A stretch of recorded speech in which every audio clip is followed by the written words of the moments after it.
নমস্কার বন্ধুরা, তোমরা যদি গুয়াহাটি থেকে শিলংয়ে যেতে চাও তাহলে 300 টাকায় তোমরা যেতে পারবে, আর রিজার্ভে 2000 টাকা। শিলং শহরটি মেঘালয় রাজ্যের রাজধানী এবং উত্তর পূর্ব ভারতের অন্যতম সুন্দর একটি শৈল শহর। একে প্রাচ্য স্কটল্যান্ড বলা হয় কারণ এখানকার সবুজ পাহাড়, জলপ্রপাত এবং মনোরম দৃশ্য ইউরোপের স্কটল্যান্ডের কথা মনে করিয়ে দেয়। আর এই শহরটি সমুদ্রপৃষ্ঠ থেকে প্রায় 1486 মিটার বা 4908 ফুট উচ্চতায় অবস্থিত।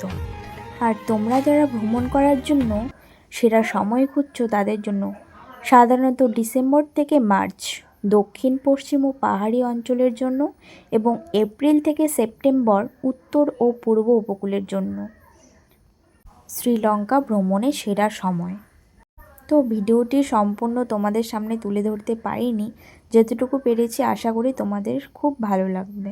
টাটা।